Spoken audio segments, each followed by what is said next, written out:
Sir में दर्द हुआ, रूम का बादशाह है, पूरी दुनिया के डॉक्टर को बुला करके इलाज कराया, सर का दर्द छूटा नहीं। पूरी दुनिया के डॉक्टर ने हाथ उठा खड़े कर दिए, हमारे पास तुम्हारे सर का इलाज नहीं, तुम्हारा दर्द हम लोग छुड़ा नहीं सकते, दवा से नहीं, दुआ से नहीं। दवा से जब उसने हाथ खड़े कर दिए, उसने हजरत उमर को खत लिखा कि हुजूर मेरे सर में दर्द है, दर्द छूटता नहीं है। दवा कराते कराते आजिज आ गए, लेकिन दर्द खत्म नहीं हुआ। आप दुआ कर दीजिए, कोई तरकीब बता दीजिए, मेरे सर का दर्द छूट जाए। हजरत उमर ने मदीने से एक टोपी भेजी, ये टोपी तुम्हारी खिदमत में भेज रहा हूं, तुम्हारे सर में दर्द है, इस टोपी को पहन लो, पहनते ही तुम्हारा दर्द खत्म हो जाएगा। वो टोपी आई, उसने सर पर पहनी, दर्द खत्म हो गया। सुभान अल्लाह। जब उसने टोपी हटाई, फिर दर्द शुरू हो गया, टोपी पहनी, दर्द शुरू खत्म हो गया। उसने सोचा कि ये बंगाल का जादू है, इस टोपी में कौन सा जादू है। उसने टोपी को खोल करके देखा, नीचे से देखा, ऊपर से देखा, नीचे से देखा, ऊपर से देखा, हर तरफ से वो टोपी को देखता रहा, खंगालता रहा। जब उसने उसके धागे को निकाल करके देखा तो एक पर्ची निकली टोपी में से। उस पर्ची को जब उसने खोल करके देखा कि इसमें कौन सा जादू है, तो उसमें लिखा हुआ था बिस्मिल्लाहिर्रहमानिर्रहीम। उसने उस पर्ची को हाथ में लेकर के कहा, वो ईसाई है, मुसलमान नहीं है। उसके सर का दर्द कोई डॉक्टर छुड़ा नहीं सका। हजरत उमर की टोपी में पर्ची निकली, उसमें बिस्मिल्लाह लिखा हुआ था। उसकी वजह से उसका दर्द जब खत्म हुआ तो उसने उस पर्ची को हाथ में लेकर के कहा, सुभान अल्लाह, अल्हम्दुलिल्लाह, माशाअल्लाह। ये बिस्मिल्लाह कुरान की सिर्फ एक आयत है, एक आयत से मेरे सर का दर्द जिंदगी भर के लिए खत्म हो गया। जब एक आयत का ये हाल है तो पूरे कुरान का क्या हाल होगा। सुभान अल्लाह, सुभान अल्लाह, माशाअल्लाह। एक आदमी बहुत बड़ा पेटू था, उसका पेट था इंडिया गेट था। खाते खाते उसका पेट ही आगे भागता था और उसकी कमर पीछे भागती थी। जब वो चलता था तो लोग कहते थे कि ये आदमी नहीं है, ये भैंस है। उससे किसी ने पूछा, अरे पढ़ा लिखा है? कहा कि हाँ, हाफिज कुरान था, भूल गया। अरे भूल गए तो कुछ तो याद होगा। का 2 हर्फ याद है। कहा क्या याद है? आतीना गदा आना, हमारे पास हमारा नाश्ता लाओ। लोगों ने कहा कि कितना बड़ा पेटू है, कुरान तो खा गया लेकिन दस्तरखान को बाकी रखा है। जब हम कलाम पाक से वाबिस्ता हो गए, वाबिस्ता हो गए, सब मरहले हयात के आसान हो गए, आसान हो गए। हाथों से अपने दामने कुरान छोड़ के, कुरान छोड़ के जिस समत हम गए हैं परेशान हो गए, परेशान हो गए। ताहा की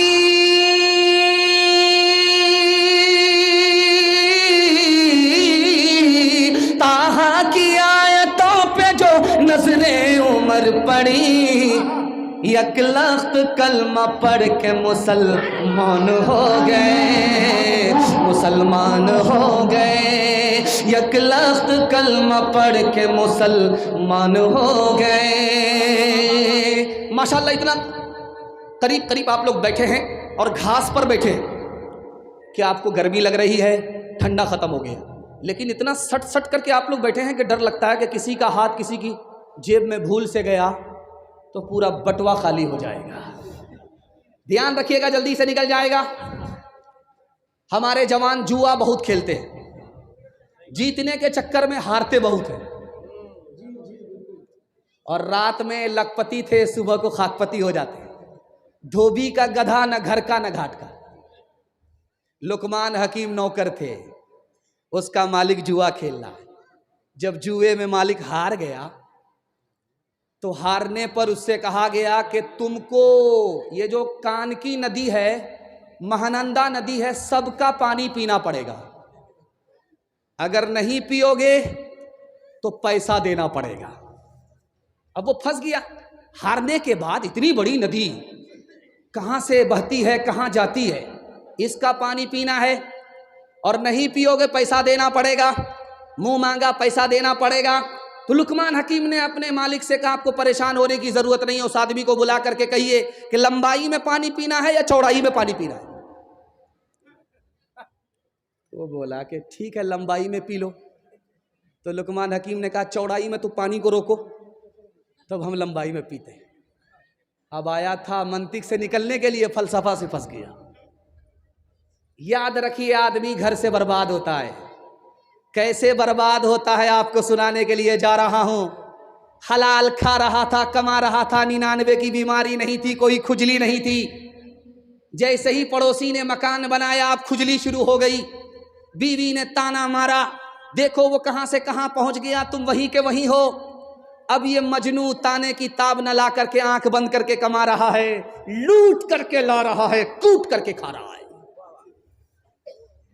अब क्या हुआ, मरने के बाद जब अल्लाह के अदालत में पहुंचा तो लिखा गया कि इसकी नमाज खत्म हो गई, इसका रोजा खत्म हो गया, इसकी नेकी बर्बाद हो गई, इसका गुनाह बाकी रह गया। पूछा गया वो गुनाह क्या है? कहा बच्चों को हराम खिलाया, बच्चों को हराम ला करके दिया, बच्चों के लिए हराम कमाया, वो गुनाह बाकी है। वो नेकी कहाँ गई? बच्चों को लूट करके ला करके कमा करके खिलाने में के नतीजे में सब नेकी खत्म हो गई, नेकी खत्म हो गई, गुनाह बाकी रहा। जहन्नम भी गया तो घर की बीवी की वजह से, बच्चों की वजह से चला गया। अज्जा का आदमी 1 किलो दूध में 9 किलो पानी मिलाता था और रोटा में जाकर के बेचता था। तो खरीदने वाले कहते थे यार इसमें तो पानी ही पानी है, दूध कहाँ है, दूध में तुम पानी मिलाए हो। तो वो कसम खा करके कहता था कि हम दूध में पानी नहीं मिलाए, पानी में दूध मिलाए। 99 दिन चोर के 1 दिन कोतवाल का। दूध बेच करके आ रहा था, उसके बटुआ में पैसा था, साइकिल से आ रहा था। उसको पेशाब पाखाने की जब हाजत हुई तो महानंदा नदी के किनारे चला गया हाजत पूरी करने के लिए। पाकड़ के दरख्त के नीचे साइकिल रखा। वहां से जब वापिस आया तो देखा कि आंख बंद डब्बा गायब, साइकिल तो है बटवा है ही नहीं। अब चारों तरफ देख तो ऊपर जो झांक करके देखा तो देखा कि बंदर बैठा है, बटुआ हाथ में है, सिक्का निकाल करके देख रहा कि असली है कि जाली है। इसने हाथ जोड़ करके कहा कि महाराज बटवा दे दो, तुमको केला खिलाएंगे। उसको रहम आया, 1 सिक्का इसको दिया, फिर कहा कि हम तुमको अमरूद खिलाएंगे। तो सिक्के को देखने लगा, वो सिक्का फेंकने के बजाय उसके हाथ से छूटा, पानी में गिरा, टभाक। उसको बड़ा अच्छा लगा कि ये दिवाली का पटाखा कहाँ फूट रहा है भाई। उसको समझ में आ गया कि ये सिक्का नहीं है, दिवाली का पटाखा है। 1 सिक्का निकाले, पानी में गिराए, टभाक मजाले कि दिवाली का पटाखा फूट रहा है। 1 सिक्का पानी में डाले, 1 सिक्का उसके हाथ में डाले, 1 सिक्का पानी में डाले, 1 सिक्का उसके हाथ में डाले। जब बटुआ खाली हो गया तो ये कहता है महाराज समझ में आ गया, जो दूध का पैसा था वो ऊपर आया, जो पानी का पैसा था पानी में चला गया। झूठे टुकड़े खाकर बुढ़िया तब तक पानी पीती थी, मरती है तो मर जाने दो, पहले भी कब जीती थी, पहले भी कब जीती थी। जय हो पैसे वालों की,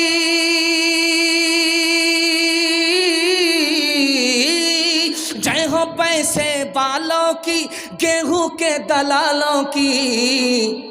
इनका हद से नफ, इनका हद से बढ़ा मुनाफे, कुछ ही कम है डाके से, कुछ ही कम है डाके से। बरसों राम धड़ाके से, बुढ़िया मर गई फाके से, बुढ़िया मर गई फाके से। कल युग में भी मरती है, सतयुग में भी मरती थी, ये बुढ़िया इस दुनिया में सदा ही फाके करती थी, सदा ही फाके करती थी। जीना उसको रास न था,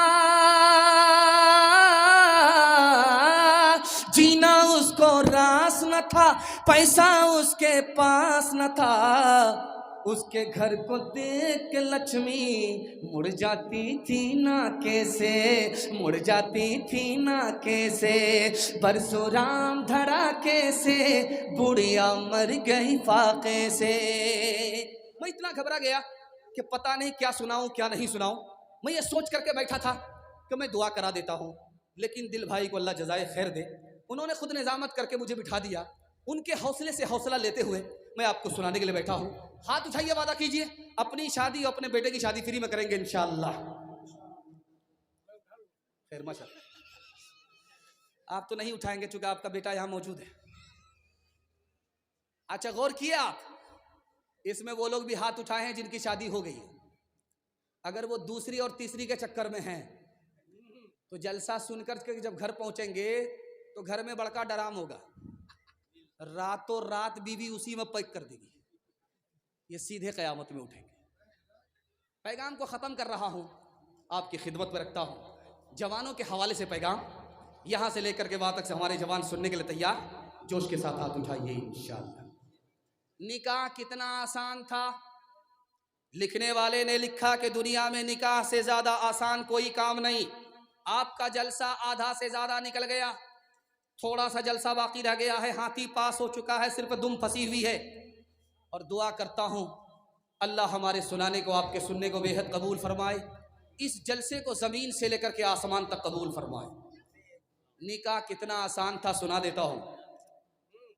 आज निकाह से ज़्यादा मुश्किल कोई काम नहीं है, कल निकाह से ज़्यादा आसान कोई काम नहीं था।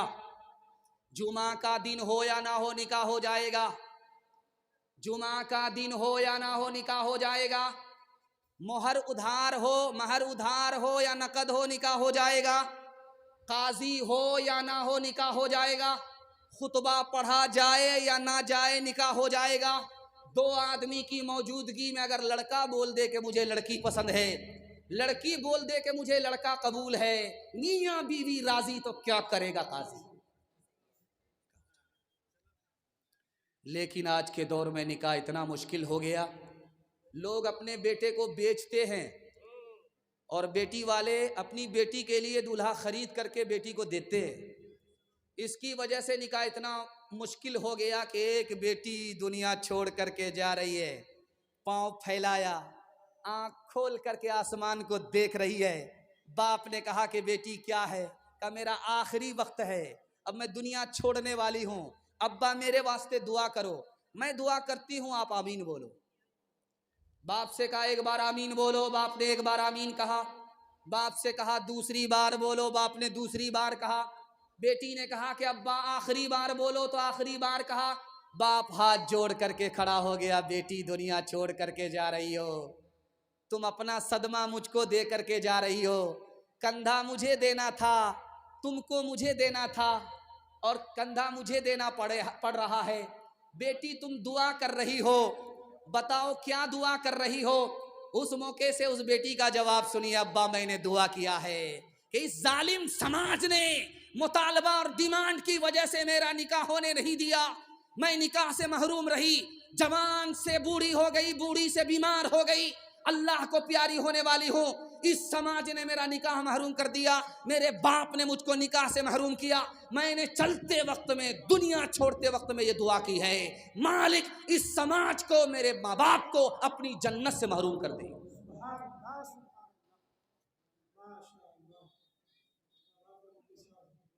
अल्लाह के रसूल के ज़माने में दो दावत थी।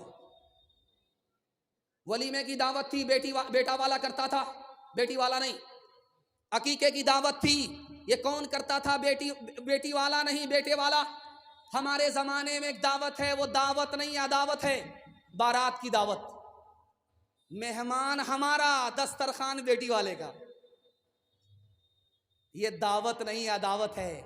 और बोल करके आते हैं कि 230 बाराती आएगी, 230 बाराती आएंगे, लेकिन जब गिनती होती है तो 420 निकलते हैं।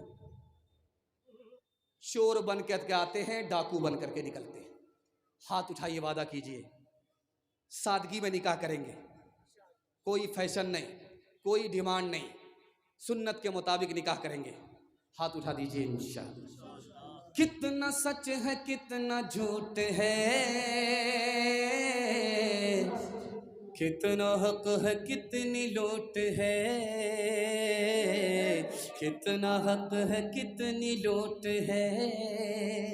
रख सभी का लाज कुछ न बोल, क्या है ये समाज कुछ न बोल, क्या है ये समाज कुछ न बोल। ढोल का ये बोल सिर्फ देख ले, ऐ दिल ज़बान खोल सिर्फ देख ले, मान ले जहाँ की बात को, दिन समझ ले काली रात को, दिन समझ ले काली रात को। चल दे यूं ही ये सिलसिला, कुछ न बोल किसको क्या मिला, कुछ न बोल किसको क्या मिला। तराजुओं का झोल सिर्फ देख ले, ऐ दिल ज़बान खोल सिर्फ देख ले। माशाअल्लाह जवानों ने सुन करके सुनने का हक अदा कर दिया।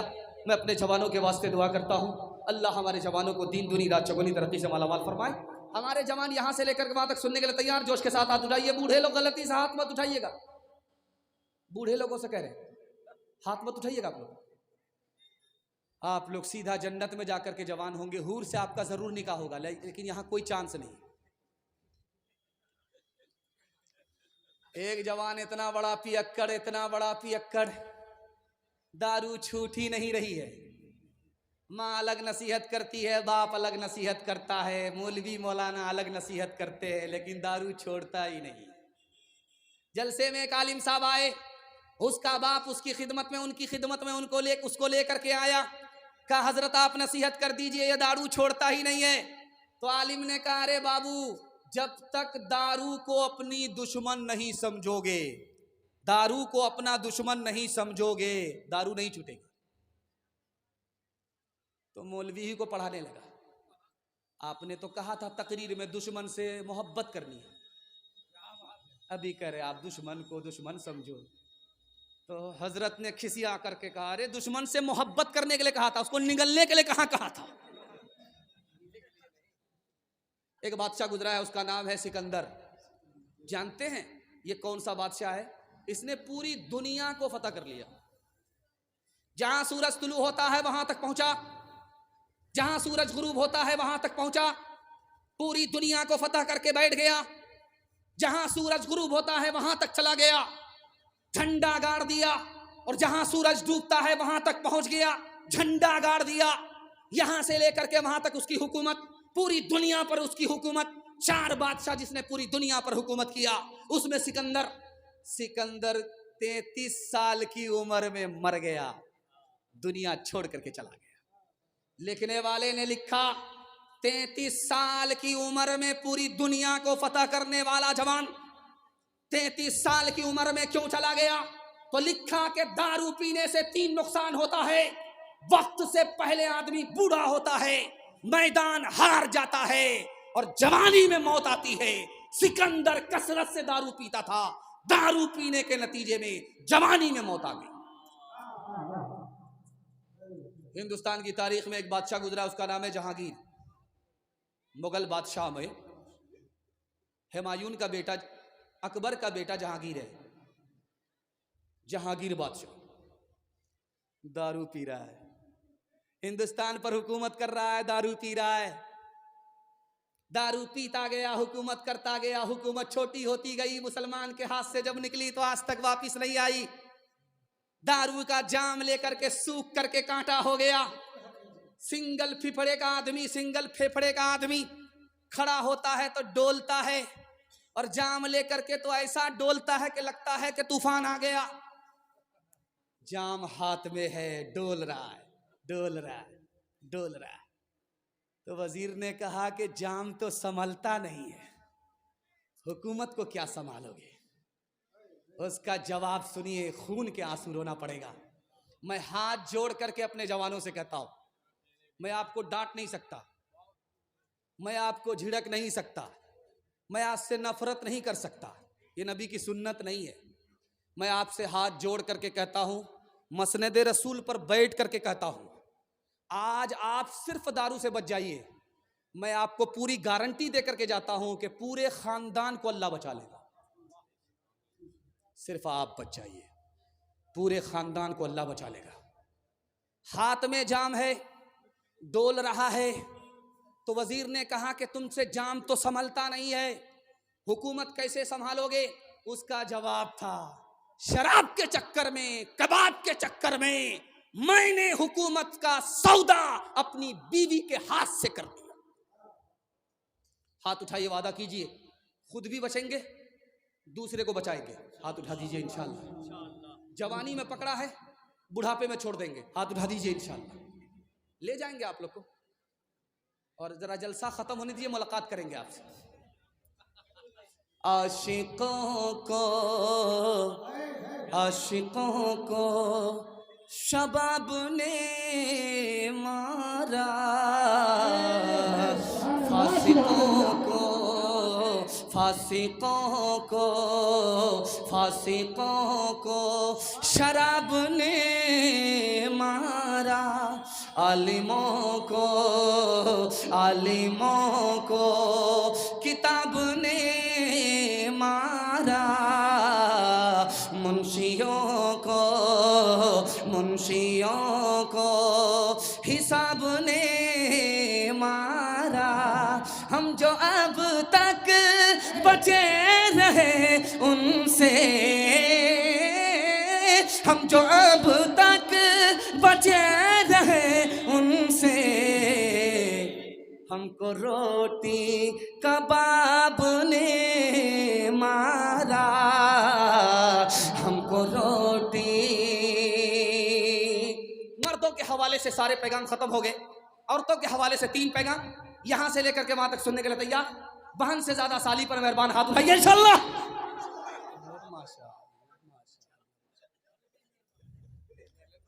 ये सोच रहे हैं कि हमारा पीछा छोड़ दिया है, जब तक हम कुर्सी नहीं छोड़ेंगे आपका पीछा छोड़ने वाले नहीं। मुशायरा चल रहा था, मुशायरा हो रहा था, तो मुशायरे में गजलिया मुशायरा था, नातिया मुशायरा नहीं था। गजलिया मुशायरा चल रहा था, तो उसमें शायर मर्द भी आए और शायरा औरत भी आई, लड़का लड़की दोनों मुशायरे में आए।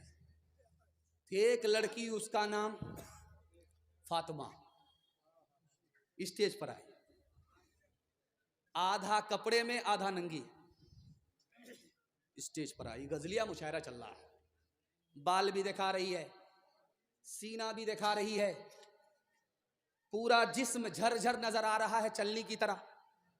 आधा कपड़ा है, आधा कपड़ा है ही नहीं। फातिमा सिर्फ नाम है, काम फिल्मी हीरोइन है।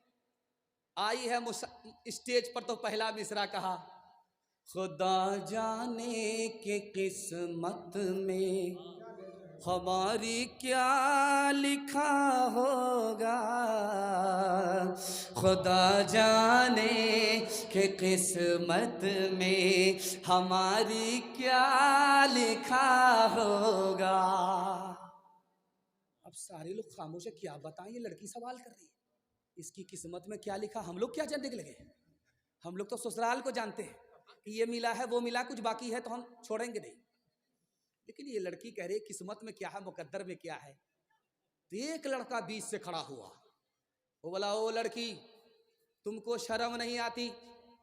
फातिमा हो करके फिल्मी हीरोइन हो, फातिमा की ओढ़नी दुपट्टे का, आहा क्या दिल साहब ने मिसरा कहा भाई, कि गिलाफे काबा से बढ़ करके फातिमा की ओढ़नी। अल्लाह सुभान अल्लाह, कुर्बान जाऊं दिल खैराबादी पर, पैसे के बगैर सबसे ज्यादा आसान है कुर्बान होना, उसी तरह मैं सस्ता का सौदा कर रहा हूं। क्या कहा उन्होंने? तो कहा कि फातिमा का तमाशा कर रही हो और पूछ रही तुम्हारी मुकद्दर में क्या लिखा, वो तो मरने के बाद खुदा बताएगा, हम तुमको फटाफट बता देते हैं। मिसरा पढ़ो, मैं तुम्हारा जोड़ा लगा देते। खुदा जाने के किस्मत में हमारी क्या लिखा होगा। उस लड़के ने कहा, गले में तौक लानत का सवारी को गधा होगा, गले में तोक लानत का, सवारी को गधा होगा। एक नमूना आपकी खिदमत में पर्दे के हवाले से रखता हूं, और जहमत तमाम, आपका जलसा इतनी जल्दी इतनी रफ्तार से गुजर गया। मैं 2017 में आया था दिल साहब के साथ, लेकिन जो कशिश मैं अभी महसूस कर रहा हूं वो इससे पहले मुझे महसूस नहीं हुई। अल्लाह आपकी मोहब्बत को सलामत रखे, आपकी बेटी की आबरू की कदम कदम पर अल्लाह हिफाजत फरमाए। 3 लाख मुसलमान लड़की मुसलमान के घर से भाग गई, आबरू अलग गई, ईमान अलग गया। इमारत शरिया की रिपोर्ट है कि 3 लाख मुसलमान लड़की मुसलमान के घर से भागी, मुसलमान के घर नहीं गई, आबरू अलग गई, ईमान अलग गया। खालिद सैफुल्लाह रहमानी दामद बरकातुहू लिखते हैं 3 वजह से भागी। पहली वजह, बाप ने स्क्रीन टच मोबाइल दे दिया, बेटी से बेखबर हो गया, किससे बात कर रही है, कहां जा रही है, कहां से आ रही है, मां सो रही है, बाप बेखबर है, लड़की भाग गई, आबरू अलग गई, ईमान अलग गया। लड़की कम गुनहगार है, मां बाप ज्यादा गुनहगार है। और दूसरी वजह, लड़की भाग गई, लिखने वाले ने लिखा कि लड़के से ज्यादा पढ़ाने का शौक हुआ लड़की को, और जोश में थे, होश में नहीं थे। जवान लड़की को लड़की के स्कूल में नहीं दिया, लड़के के स्कूल में दे दिया, पेट्रोल को आग के साथ जमा किया। इश्क और मोहब्बत के चक्कर में लड़की भाग गई। लड़की कम गुनहगार है, सबसे ज्यादा ये मां बाप गुनहगार। तीसरी वजह लिखी, जाहिल से जाहिल, पढ़ा न लिखा, नाम मोहम्मद फाजिल, जाहिल, अंगूठा टेक, पंजाब काटने वाला, डिमांड करता है कि बुलेट लेंगे, पेट्रोल का पैसा नहीं, हलवाई की दुकान, नाना जी का फातिहा। शादी इतनी महंगी हुई कि गरीब की बच्ची भाग गई। लड़की कम गुनहगार, माँ बाप कम गुनहगार, ये सारे के सारे समाज के लोग गुनहगार। आखिरी नमूना आपकी खिदमत में रखता हूं। एक दुनियादार था, जब उसकी बीवी जब बुरके के साथ घर से निकलती थी, जलसा सुनने के लिए आ रही है, बुरके में आ रही है, घर से बाहर निकलती है, बुरके में निकलती है, तो वो कहता है कि जब तुम बुरके में होती हो तो मेरे दिल में आग लग जाती। बुरका उतार करके चलो, ये बुरका गुलामी है, बुरका उतार करके चलो, ये आजादी है। आजादी के नाम पर जब उसने अपनी बीवी से बुरका छीना, घर से उसकी बीवी जब बेपर्दा निकली, किसी से ताल्लुक हो गया, नाजायज ताल्लुक हो गया, लड़की भाग गई, बीवी भाग गई। वो रोता हुआ पुलिस स्टेशन में पहुंचा। थाना वालों ने पूछा, करे क्या हुआ, क्यों रो रहे हो, घर में चोरी हो गई, क्या हुआ, क्या आफत टूटी, क्या कयामत आई, उसका जवाब सुनिए। अकबर इलाहाबादी ने क्या खूब कहा है, क्या गुजरी उस पर्दा के मुखालिफ, रो रो के पुलिस से कहते थे, क्या गुजरी और पर्दा के मुखालिफ, रो रो के पुलिस से कहते थे, क्या गुजरी एक पर्दा के मुखालिफ,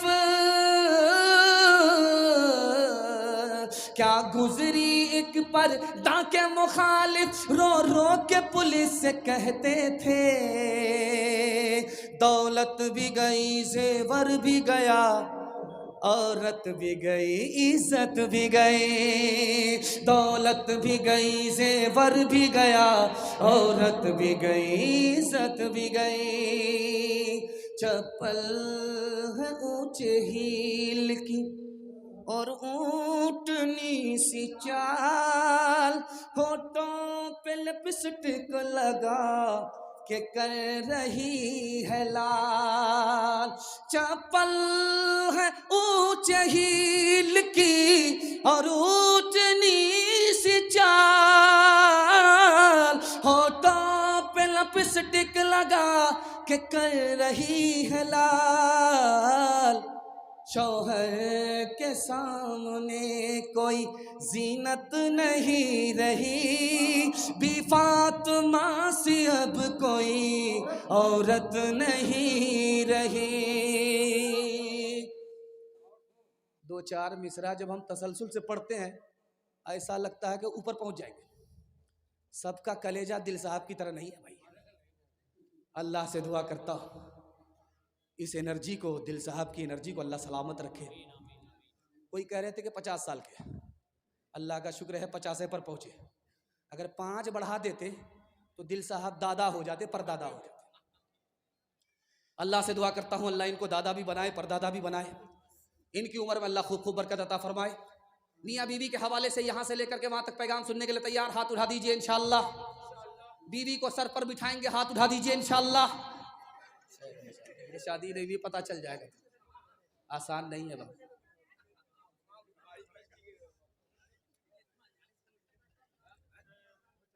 एक औरत की शादी हुई, 1 महीना हुआ, एक शौहर मर गया। दूसरी बार जब शादी हुई तो 2 महीना में दूसरा शौहर उठ गया। जब तीसरी बार शादी हुई तो तीसरा विकेट गिर गया। अब लोगों ने कहा ये औरत है कि राक्षस है, ये तो शौहर ही को खा जाती। लोगों ने कहा चलो चौथी शादी करा दो।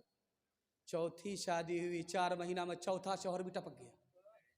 अब बड़ी मुश्किल से काजी साहब थे, वो तैयार हुए उससे शादी करने के। ये औरत है कि भूत है? तो काजी साहब ने कहा चलो, मेरा तो पांव कब्र में लटका ही हुआ है, अगर खा ही जाएगी तो क्या दिक्कत है। जब काजी साहब से उनका निकाह हो गया तो काजी साहब भी बीमार हो गए। तो काजी साहब वसीयत करने लगे कि ये औरत राक्षस है, अब मेरी ही बारी है, छठा विकेट मेरा ही गिरेगा। अब औरत उसके पांव पर आकर के कह रही है अरे अब हमारा गुजारा किसके पास होगा। 5वां शौहर तुम थे, तुम भी हमको छोड़ करके जा रहे हो, अब हमारा गुजर किसके पास होगा। तो काजी साहब ने आंख खोल करके कहा कोई छठा बदनसीब होगा जिसके गले तुम बांधी जाओ। ध्यान से रखिएगा, जल्दी से निकल जाएगा। पाकिस्तान के एक आलिम, बहुत बड़े आलिम, दुआ कीजिए अल्लाह उनकी कब्र को नूर से भर दे। उसने एक सवाल पूछा जलसे सुनने वालों से, ये देखो पिंडाल के नीचे हो, अल्लाह तुम्हारे इल्म में इजाफा फरमाए, मेरे मुताला को ताज़ा फरमाए। ये बताओ कि दुनिया की जन्नत दुनिया में कहाँ है? दुनिया की जन्नत है मगर दुनिया में है तो कहाँ है? एक आदमी ने भी जवाब नहीं दिया। हजरत ने फरमाया अपने इल्म में इजाफा करो और सुन लो कि दुनिया की जन्नत दुनिया में कहाँ है। याद रखो, जिस घर में औरत नेक हो, मर्द एक हो, मर्द और औरत एक और नेक हो, वो घर दुनिया की जन्नत है। जो सुकून अल्लाह जन्नत में देगा वो सुकून अल्लाह उसी इस दुनिया में अता फरमाता है।